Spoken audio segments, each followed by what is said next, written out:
Hi friends, இன்றைக்கி மகா கலெக்ஷனில் என்ன வந்திருக்குன்னு பார்த்தீங்கன்னா ஒரு ஹார்ட்டிங் டிசைன் தாங்க. ஒயிட் பேஸ் போட்டது சூப்பராக இருக்குது. பார்த்துடலாங்களா? எப்படி இருக்குது பாருங்கள். நவாப்பழ கலர், வைலட் கலருங்க. எப்படி இருக்குன்னு பாருங்கள் டிசைன். இதில் நமக்கு 6 கலர் அவைலபிள் இருக்குங்க. பார்த்துக்கோங்க.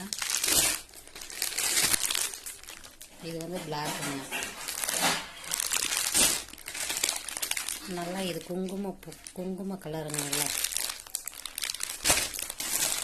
இது இங்கு ப்ளூங்க. இது க்ரீனுங்க. ப்ரைஸ் வந்து 600ங்க. வாட்ஸ்அப் நம்பர் கொடுக்குறேன், வேணுங்கிறவங்க ஆர்டர் பண்ணிக்கோங்க. பாய்.